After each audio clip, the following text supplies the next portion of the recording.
Hello friend, स्वागत है आपका हमारे यूट्यूब चैनल रोजगार विद दयान में। फ्रेंड, NCERT यानी national council education research and training की तरफ से रिक्रूटमेंट 2024 का एक नया विज्ञापन जारी किया गया है। पूरी तरीके से परमानेंट पोस्ट है।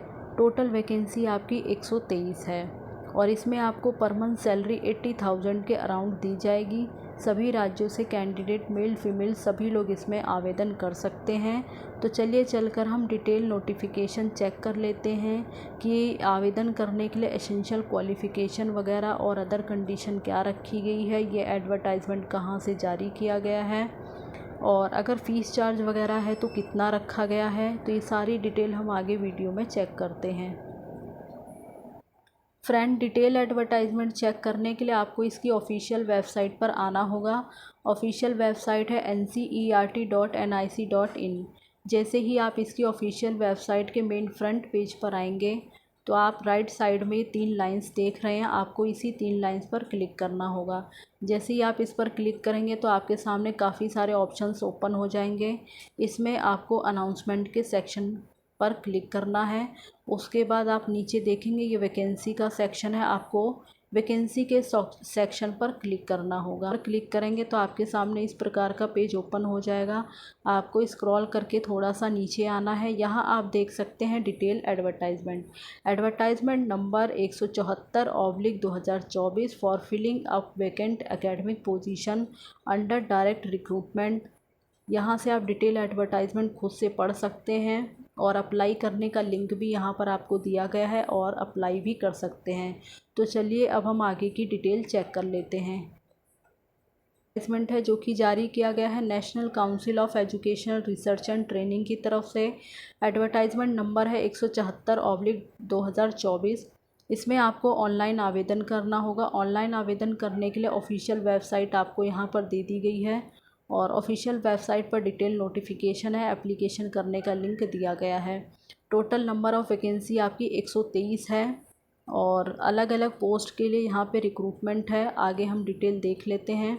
बाकी जो आपकी NCERT विभाग है उसके कई यूनिट्स हैं जो कि लोकेटेड है अजमेर, भोपाल, भुवनेश्वर, मैसूरू और शिलोंग में। बाकी पोस्ट और पूरी वैकेंसी की डिटेल नीचे यहाँ पे दे दी गई है। तो अलग अलग कैटेगरी में ये सभी पोस्ट को डिवाइड किया गया है। पोस्ट हमारी है प्रोफेसर के लिए, एसोसिएट प्रोफेसर के लिए और असिस्टेंट प्रोफेसर के लिए।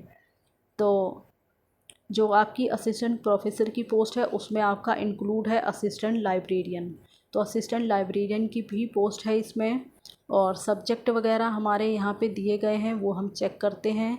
हिस्ट्री है, सोशियोलॉजी है, पॉलिटिकल साइंस है, एजुकेशन है। तो जो आपका एजुकेशन वाला विभाग है उसमें काफ़ी सारे इसमें सब्जेक्ट दिए गए हैं, आप देख सकते हैं। Elementary education, vocational education, educational technology, graphics and multimedia and philosophy of education, comparative education, educational planning and management, special education, environmental education, simple education, teacher education, mathematics education और इसी के साथ आप देखेंगे साइंस एजुकेशन और curriculum development and research policy और साथ ही आपकी है peace teacher training, guidance and counselling और women's study, gender study, girls education and empowerment. यहाँ पे थोड़ा सा मतलब जो प्रिंट है वो साफ़ नहीं है तो थोड़ा सा पढ़ने में दिक्कत होगी आपको। और बाकी जो आगे सब्जेक्ट हैं यहाँ पे उर्दू है, पॉपुलेशन स्टडी है, जियोग्राफी है और मैनेजमेंट वगैरह है, हॉस्पिटलिटी, ट्रैवल एंड टूरिज़्म है, electronics and electrical, IT, RE, renewable energy है। बाकी सिक्योरिटी, डिफेंस साइंस और मिलिट्री साइंस की है और साइकोलॉजी है, फूड टेक्नोलॉजी एंड प्रोसेसिंग है। तो जो साइकोलॉजी वाला है उसमें आपका सब्जेक्ट है एजुकेशनल साइकोलॉजी और उसके बाद आपका सिविल इंजीनियरिंग है, उसमें आपका construction and inter design architecture वगैरह के लिए है। बाकी साइकोलॉजी एंड एजुकेशन है तो जो आपका साइकोलॉजी एंड एजुकेशन वाला डिपार्टमेंट है उसमें आपका गाइडेंस एंड काउंसलिंग का है, एजुकेशनल रिसर्च का है और मेज़रमेंट एंड एवल्यूशन का है। इसी के साथ आपका हिंदी है, इकोनॉमिक्स है, बोटैनी है, केमिस्ट्री है, चाइल्ड डेवलपमेंट है। तो चाइल्ड डेवलपमेंट में आपका चाइल्ड डेवलपमेंट और ईसीसी दोनों ही सब्जेक्ट कवर हैं। बाकी इंग्लिश की पोस्ट है, लैंग्वेज एजुकेशन है। तो जो आपका लैंग्वेज एजुकेशन है उसमें हिंदी, इंग्लिश, उर्दू, संस्कृत और लैंग्विस्टिक, तो ये आपकी जो है अलग अलग सब्जेक्ट मेंशन कर दिए गए हैं। वोकेशनल एजुकेशन में आपका कॉमर्स, अकाउंटेंसी है। आर्ट्स की पोस्ट है जिसमें थिएटर, परफॉर्मिंग आर्ट्स वगैरह शामिल हैं। फिज़िक्स है, जियोलॉजी है और एग्रीकल्चर है। जो आपका एग्रीकल्चर वाला डिपार्टमेंट है उसमें आपका एनिमल हस्बेंड्री और फिशरी और सेरीकल्चर ये सभी शामिल है। बाकी मैथमेटिक्स है, स्टैटिक्स है, होम साइंस है। होम साइंस में आपका होम साइंस और फूड एंड न्यूट्रिशन है। तो ये सारी पोस्ट अलग अलग कैटेगरी में डिवाइड की गई है। आप अपने अकॉर्डिंग जो है कैटेगरी वाइज सारी पोस्ट की डिटेल चेक कर सकते हैं। और इसी के साथ आपका ऑफिस मैनेजमेंट एंड स्टेनोग्राफी है subject, food and nutrition, biochemistry है, बायोटेक्नोलॉजी है, आर्ट एजुकेशन है, संस्कृत है, कंप्यूटर एजुकेशन है, असिस्टेंट लाइब्रेरियन है। तो लगभग देखा जाए तो सभी सब्जेक्ट इसमें कवर किए गए हैं। और बाकी आगे डिटेल देख लेते हैं हम क्या क्या कंडीशन इसमें रखी गई है। तो क्वालिफ़िकेशन वगैरह देख लेते हैं, क्या क्वालिफ़िकेशन है इसमें, पे स्केल वगैरह क्या रहने वाला है। तो जो हमारी प्रोफेसर की पोस्ट है उसके लिए जो एलिजिबिलिटी कंडीशन है, एलिजिबिलिटी ए और बी, तो इसके लिए आपने जो है पीएचडी किया हुआ हो कंसर्न या रिलीवेंट सब्जेक्ट में, और high quality and active engage in research with evidence of published work with A minimum of 10 research publication. तो मतलब इसमें पीएचडी आपका कंपलसरी है, प्रोफेसर की पोस्ट के लिए आपने पीएचडी किया हुआ हो। और बाकी आपके पास मिनिमम 10 ईयर का टीचिंग एक्सपीरियंस होना चाहिए किसी यूनिवर्सिटी या कॉलेज में एज असिस्टेंट प्रोफेसर के पद पर, या एसोसिएट प्रोफेसर या फिर प्रोफेसर के पद पर आपने काम किया हो, एक्सपीरियंस हो आपके पास, तो आप इसमें एलिजिबल हैं और आवेदन कर सकते हैं। अदरवाइज़ और करके यहाँ कंडीशन दी गई है, तो अगर आप ये कंडीशन फुलफ़िल नहीं करते तो आप इसमें से देख लें, जो भी कंडीशन आप इसमें से पूरी करते हो आप अपने अकॉर्डिंग देख लें, तो आप इसके हिसाब से एलिजिबल हैं और आवेदन कर सकते हैं। और आगे जो हमारी पोस्ट है वो एसोसिएट प्रोफेसर की है, तो इसके लिए एलिजिबिलिटी कंडीशन है, इसमें भी आपका पीएचडी आपने क्वालिफाई किया हो। तो प्रोफेसर के लिए और एसोसिएट प्रोफेसर के लिए आपका पीएचडी होना चाहिए। बाकी गुड एकेडमिक रिकॉर्ड हो और पीएचडी आपने कंसर्न या रिलेवेंट सब्जेक्ट में किया हो। साथ ही आपने मास्टर डिग्री किया हो 55% अंकों के साथ किसी भी रिकॉग्नाइज्ड यूनिवर्सिटी वगैरह से, और मिनिमम आपके पास 8 साल का एक्सपीरियंस होना चाहिए के तरफ टीचिंग के पद पर, या फिर रिसर्च इन एन एकेडमिक या रिसर्च पोजीशन इक्विवेलेंट, या तो इसके इक्विवेलेंट हो तो आप देख ले, बट एक्सपीरियंस इसमें कंपलसरी है, एक्सपीरियंस आपके पास होना चाहिए। विदाउट एक्सपीरियंस वाले इसमें एलिजिबल नहीं हैं, आवेदन नहीं कर पाएंगे। और आगे पोस्ट हमारी असिस्टेंट प्रोफेसर की, तो इसके लिए जो एलिजिबिलिटी है, तो असिस्टेंट प्रोफेसर के लिए आपका पीएचडी जो है वो कंपलसरी नहीं है, विदाउट पीएचडी के भी आप इसमें आवेदन कर सकते हैं। ओनली आपने इसमें मास्टर डिग्री किया हो 55% अंकों के साथ रिलेवेंट या कंसर्न सब्जेक्ट में किसी भी, या तो इंडियन यूनिवर्सिटी से किया हो या फिर फॉरेन यूनिवर्सिटी से किया हो, तो आप एलिजिबल हैं और आवेदन कर सकते हैं। और इसी के साथ साथ आपने यूजीसी नेट वगैरह क्वालिफ़ाई किया हो, या साइंस के साथ है तो सीएसआईआर वगैरह क्वालिफ़ाई किया हो, या फिर आपने स्टेट लेवल का सेट स्लेट वगैरह क्वालिफ़ाई किया हो। बट अगर आपके पास पीएचडी है तो आप पीएचडी से भी इसमें फ़िल कर सकते हैं। एमफिल वाले हैं तो एमफिल वाले भी कैंडिडेट इसमें फ़िल कर सकते हैं। इसमें पीएचडी कंपलसरी नहीं है, ओनली मास्टर डिग्री होना चाहिए, जो मिनिमम क्वालिफ़िकेशन वो मास्टर डिग्री आपके पास होना चाहिए।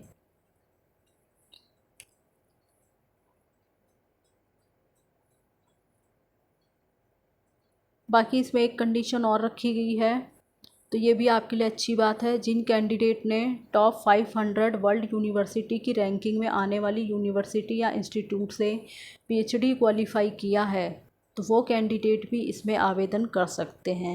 तो उनके लिए भी एक अच्छा मौका है यहाँ पे। और बाकी इसमें हमारी आगे पोस्ट है असिस्टेंट लाइब्रेरियन की।